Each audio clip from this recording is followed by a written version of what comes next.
Bom, graças a Deus, aqui a disciplina é escatologia. Vocês viram que escatologia significa o relógio das profecias. Agora, é muita profecia, 1600 anos de profecia. Se fosse fácil interpretar a profecia, Jesus tinha sido reconhecido imediatamente pelos judeus, irmãos. Porque todas as credenciais para Messias, Jesus tinha. Estava na cara.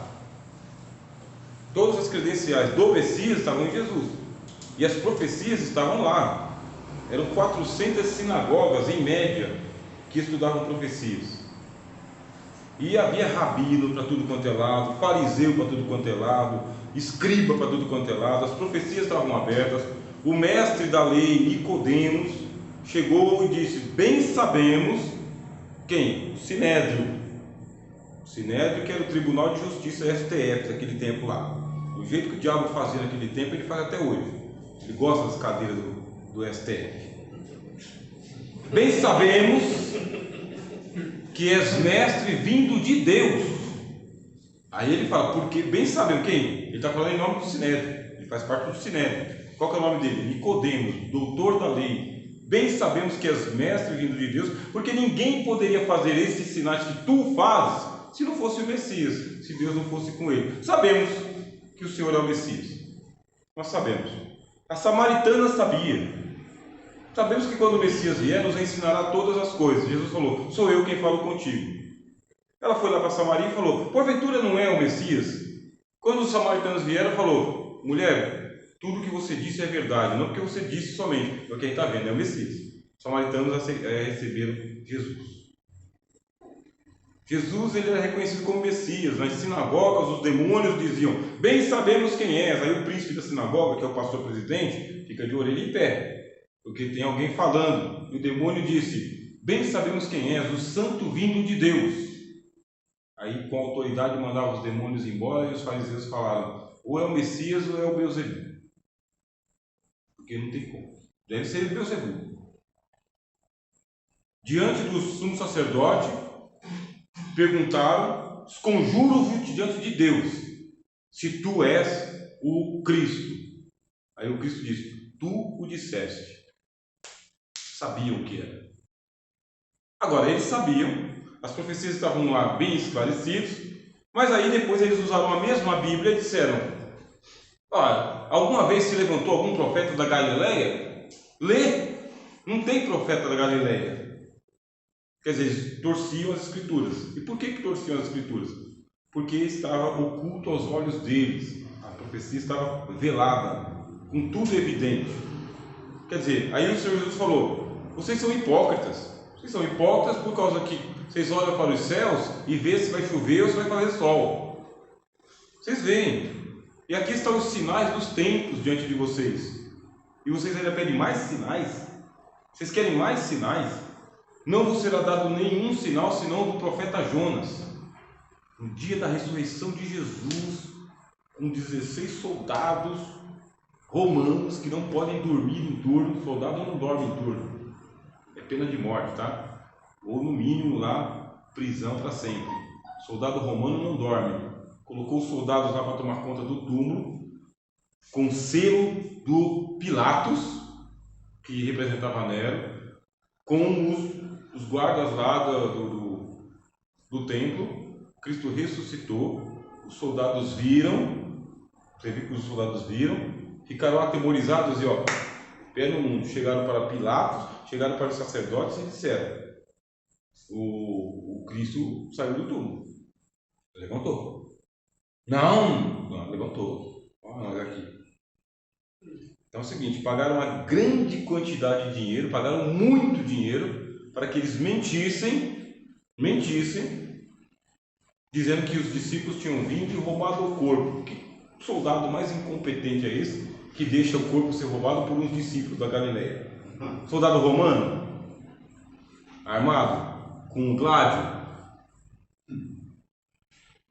Quer dizer, eles sabiam que Jesus era o Cristo, tá bom? Porque nenhum sinal vos será dado, senão do profeta Jonas. Senão o profeta Jonas veio, foi entregue para eles e eles não enxergaram. O que o professor Rogério está argumentando agora? Estou argumentando, meus irmãos, que a profecia, ela é uma lâmpada. Ela é uma lâmpada que brilha em lugar escuro até que venha o dia perfeito. Está difícil? Está difícil, só que nós temos estudo. Tem umas que são mais difíceis de interpretar? Tem, mas outras não são difíceis de interpretar. Então, essas que são mais difíceis a gente deixa para os acadêmicos, para os hereges aí da teologia, que os caras querem desvendar tudo. Então, eles têm que vender livro ou ficar famoso. Aí eles descobrem a roda. Deixa eles lá, tratando. Vamos ficar com as fáceis, com as mais simples, com aquela que está dentro de casa. As profecias que estão dentro de casa, que qualquer um tropeça na profecia. Porque tem aquelas profecias que eles tropeçaram porque era pedra de tropeço. Tropeçaram para que a salvação viesse aos gentios, disse o apóstolo Paulo. Mas tinha outras profecias que estavam evidentes. Bem sabemos que as mestras vindo de Deus. Nenhum sinal vos será dado senão a ressurreição, igual aconteceu com Jonas. A notícia foi para lá dentro do Sinédrio, dentro da casa de Caifás e de Anás e de Pilatos. E eles pagaram para mentir contra. Então nós temos profecias que são fáceis ou mais claras. Está na mão. Tem outras que são mais difíceis. Por exemplo, a data do arrebatamento da igreja. Difícil. Pergunta que o senhor fez aqui. Nó na garganta. Porque se fosse fácil, nós não teríamos demorado do ano 100 até o ano 1900, para que lá no ano de 1900 começasse a se falar do arrebatamento da igreja. Se fosse fácil, a igreja estava falando do arrebatamento da igreja há muito tempo. Ninguém falou, irmão. Não existe na história da teologia a interpretação pré-tribulacional. Não existe. Não existe, entendeu? Os teólogos não enxergaram. Não enxergaram. Quem enxergou? Quem enxergou o pessoal do Pentecostes. Quem enxergou? O pessoal que foi batizado com o Espírito Santo na virada do século XIX para o século XX. Quem enxergou? Os americanos enxergaram. Os teólogos dos Estados Unidos enxergaram. O Scofield enxergou. Então, graças a Deus. Se fosse tão simples assim, os outros teólogos da igreja, da história da igreja, tinham aberto aqui e falado: Jesus volta antes da grande tribulação. Ninguém falou. Aí os teólogos da virada dos séculos, eles disseram: olha, está chegando os últimos dias. Aí algumas profecias que estavam escondidas ou ocultas ou de difícil interpretação, essas profecias começaram a ser melhor estudadas, mais meticulosamente, com mais tradução da Bíblia, porque a Bíblia tinha que ser traduzida, ela não estava traduzida, mais tradução, mais léxico, mais curso de hebraico, mais curso de grego, mais curso de teologia, mais seminário, mais tempo para estudar, mais gente estudando. Aí surgiu a doutrina da grande tribulação e do arrebatamento da igreja, que é precedido pelo princípio de dores. Aí nós temos mais ou menos uma linha escatológica. Então o que eu acabei de dizer para vocês? Que quando chegar por ocasião da volta de Jesus, muitas profecias que estavam debaixo do manto vão ser esclarecidas, como aconteceu na primeira vinda. Na primeira vinda tinha um monte de profecia que ninguém entendia. Quando chegou a época da chegada de Jesus, um monte de profecia ficou claro. Quando Jesus apareceu, eles sabiam: é o Messias. Jesus disse: vocês sabem que eu sou o Messias. Vou contar uma parábola para vocês aqui. Um rei pegou e colocou a terra na mão dos caras lá, aí os caras lavraram a terra, ganharam um monte de dinheiro. Quando a gente foi pegar o que era nosso lá, mataram os primeiros servos, o segundo servo, e mataram até o filho. Vocês sabem que eu sou o Filho de Deus. Então eles fizeram um assassinato premeditado, na calada da noite, igual o STF. Manda prender. Quando o cara pensa que não, já está lá, encarcerado. É o modus operandi de Satanás. É assim. Você pensa que não, já é. Nem o Ministério Público foi avisado. Nem a Polícia Federal sabia. Você já está lá na cadeia, caladão. E se quiser sair, sai com tornozeleira. E se colocar um vídeo na internet, você volta para morrer na cadeia. É o mesmo modus operandi. Jesus estava na ceia, foi orar, da oração foi para o cadafalso, do cadafalso para a cruz. Em menos de 24 horas era o cabo da vida de Jesus. Sabiam que ele era o Messias. Então tem profecia que está difícil, mas quando chegar a hora do cumprimento, o Espírito Santo, o Espírito de Deus, ele esclarece. Aí começa a vir o entendimento. Aí começa o Espírito Santo nos sermões, sonhos, visões, profecias. O Espírito Santo falou: está vendo aquela profecia lá? É essa aqui. O que está acontecendo aos vossos olhos é o que disse o profeta Joel. O que está acontecendo aos vossos olhos é o que Paulo falou, o que Pedro falou. Mas tem que chegar a hora do nascimento da criança. E para chegar ao nascimento da criança, princípio de dores. Então, antes da gente falar sobre o arrebatamento da igreja, que eu só queria falar, antecipar o assunto, né? Vamos para o princípio de dores. É que estava em off, né? Professor, ali na questão, Jesus, filho de Davi, tem misericórdia de mim. Nós poderíamos assemelhar com o que Jesus falou para Pedro: não foi carne nem sangue, mas sim o Espírito. Isso. Que revelou, porque... Exato. Certíssimo. Como ele iria, né? Ninguém pode conhecer o filho se o pai não mostrar. Ninguém conhece o filho senão o pai, ninguém conhece o pai senão o filho, e aquele a quem ele quiser revelar. Teologia tem, propaganda tem, música bonita tem, templo do tamanho do céu tem, gente batendo na porta tem, mandando no WhatsApp o tempo todo tem, e o pessoal fala: não, isso é religião.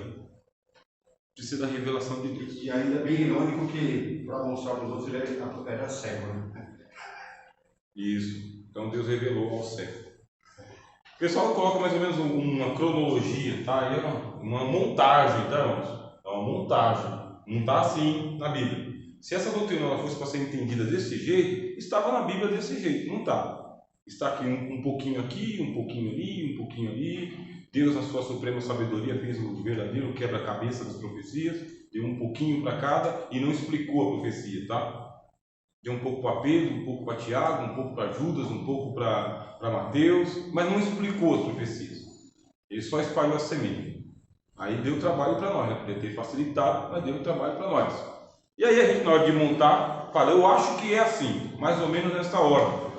Então aqui, nessa ordem, tem o chamado princípio de dores, ó, PD, tá? PD, princípio de dores. Esse princípio de dores aqui, ele é composto pelas profecias que estão no livro de Mateus, capítulo 24. Então você pega aqui, ó, Mateus 24. Aí o que você faz? Você está estudando teologia. Eu costumo dizer, é um curso básico só no nome, porque no conteúdo, se Jesus voltar amanhã, eu não estou devendo para ninguém. No conteúdo vai, tá? Já se dando uma aula lá para o curso bacharel em teologia, soltaria do mesmo jeito. Então não se engana com o nome básico em teologia, terminei lá aqui o meu cartão. Precisa de mais. Mateus capítulo 24, você leu Mateus capítulo 24, aqui está chamado de sermão profético, tá bem? Ou pequeno apocalipse. É o pequeno apocalipse, tá bom? De Jesus Cristo. Pequeno apocalipse. Mateus 24 tem o princípio de dores. Aí o Senhor Jesus ele fala assim, ó, 24 do 4 ao 8. Cuidado! Olha como que começa a pregação da noite, né? Em vez de começar a visitante, seja bem-vindo, começa: cuidado! Cuidado que ninguém vos engane, pois muitos virão em meu nome, dizendo: eu sou o Cristo, e enganarão a muitos. Não tem nem livramento, é só dizer que está o Cristo e enganarão a muitos. Vocês ouvirão falar de guerras e rumores de guerras. Aqui está acontecendo e aqui está chegando. Guerras e rumores de guerras. Princípio de dores. Mas não tenham medo. Vocês só estão ouvindo falar, senão a guerra não chegou em vocês ainda. É necessário que tais coisas aconteçam. É necessário. O jovem perguntou se Jesus volta antes de cumprir a profecia. Não, é necessário que aconteça. A profecia está no cronograma, é a ordem do dia. É necessário que tais coisas aconteçam, mas ainda não é o fim. Puxa, já podia ser o fim. Que se fosse o fim, só com os rumores de guerra, a gente estava tranquilo. Glória a Deus.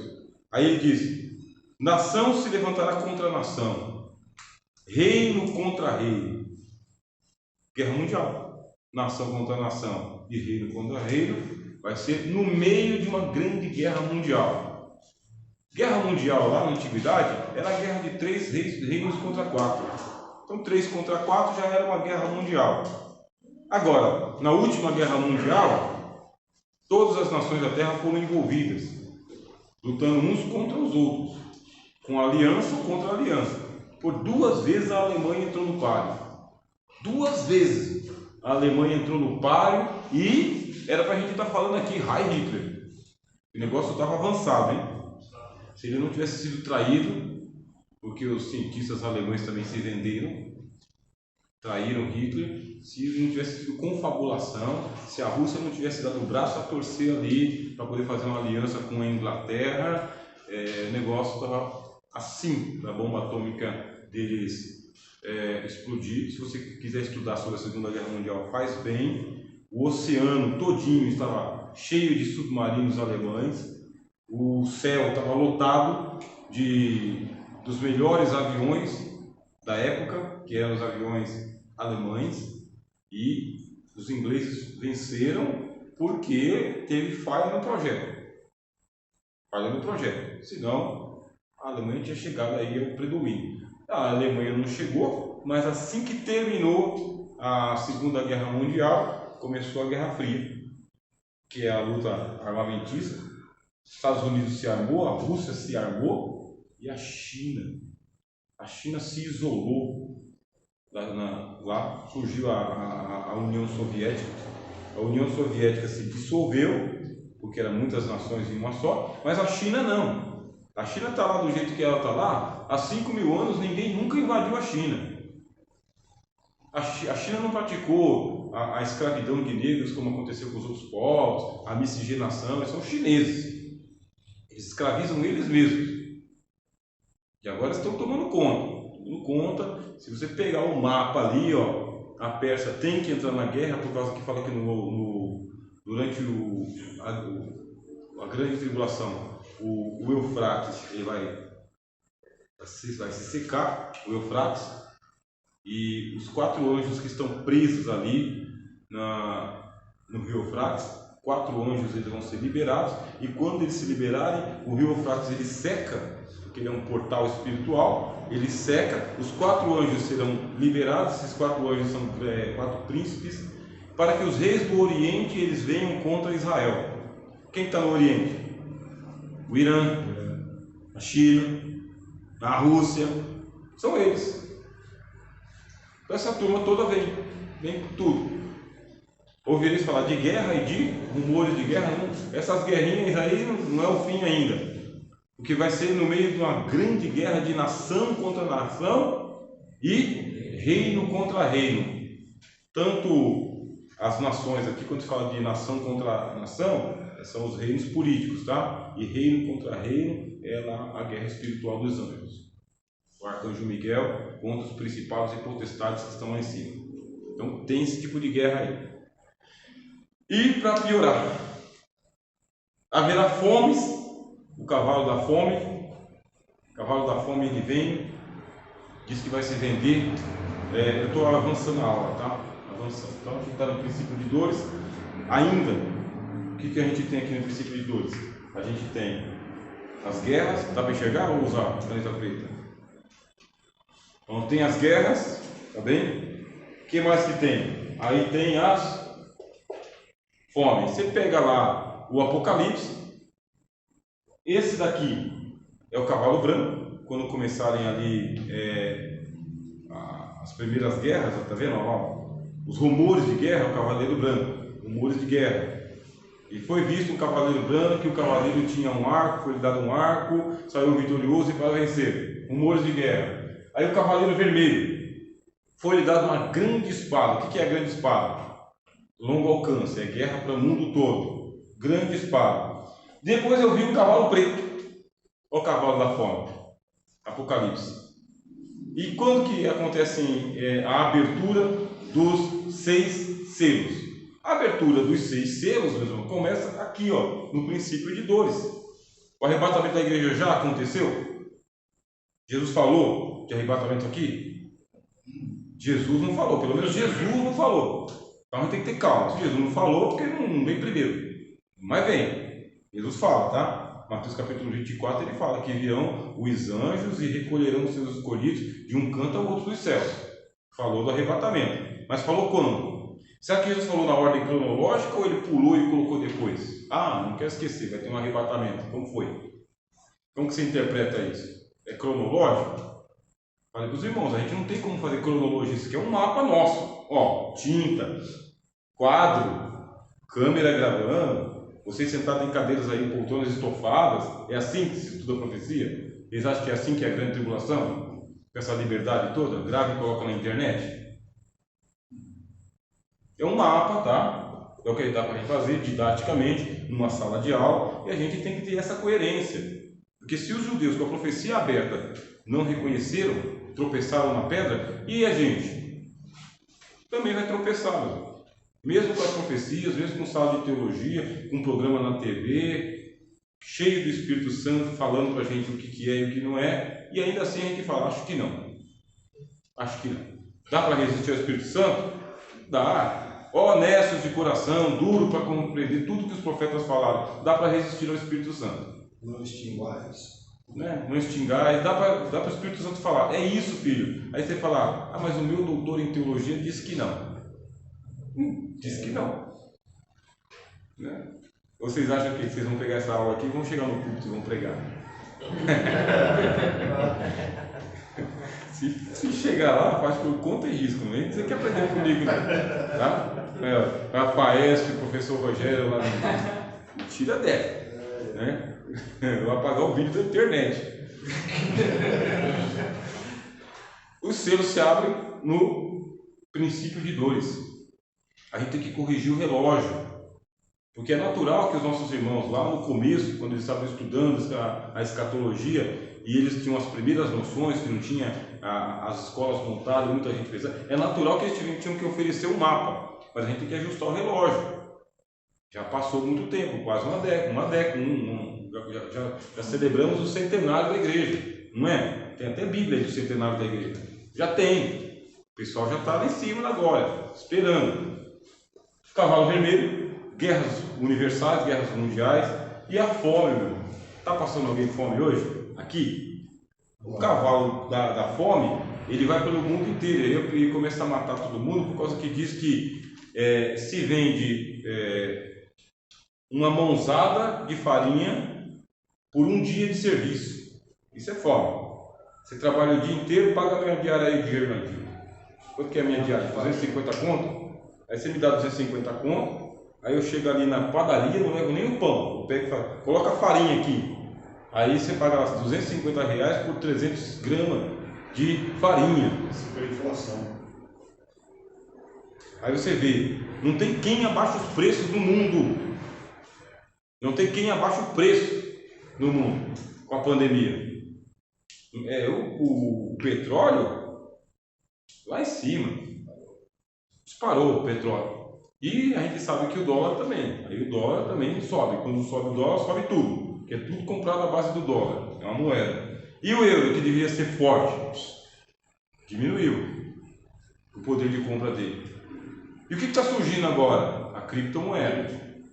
Ou então, como diz o cangaceiro do Nordeste, né? O Bitcoin. Né?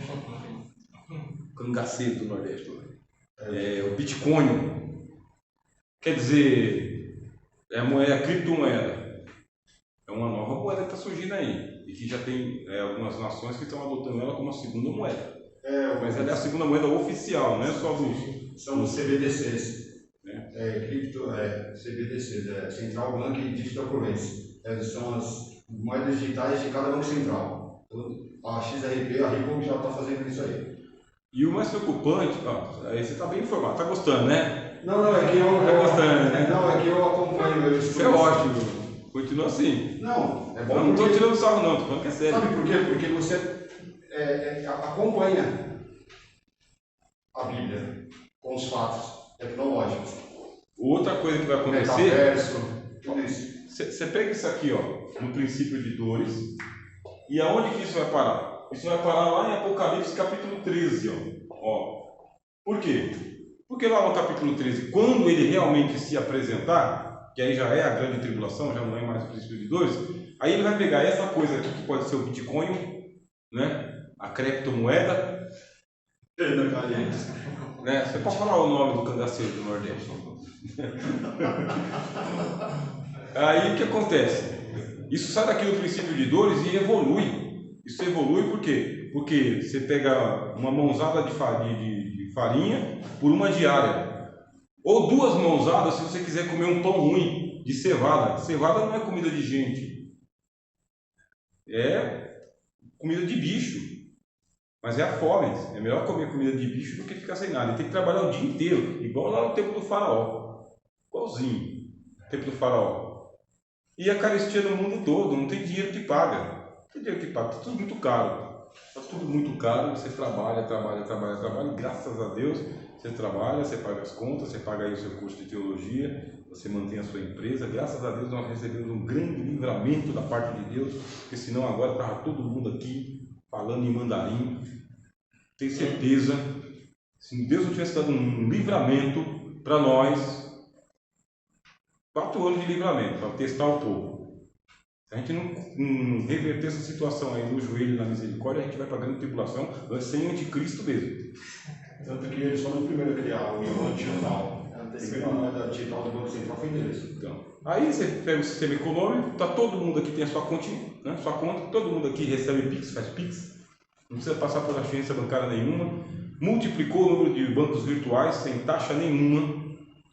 Com esse negócio da pandemia aí, todo mundo que tinha que receber os seus R$600 foi lá e era indigente, não tinha nome, agora tem nome, CPF e endereço para poder pegar o seu dinheiro lá do primeira parcela, 10ª parcela dos R$600. Os brasileiros todos agora estão identificados. Vemos claramente uma doutrina já. Tá tudo ali. O povo sendo doutrinado já a aprender o Pix é a tecnologia. Todo mundo sendo preparado para esse momento aqui, ó. Quando chega nesse momento aqui, faz com que todos, diz a profecia, faz com que todos recebam a marca. Faz com que todos, grandes e pequenos, tenham o passaporte da vacina. Como que você vai entrar na igreja sem passaporte?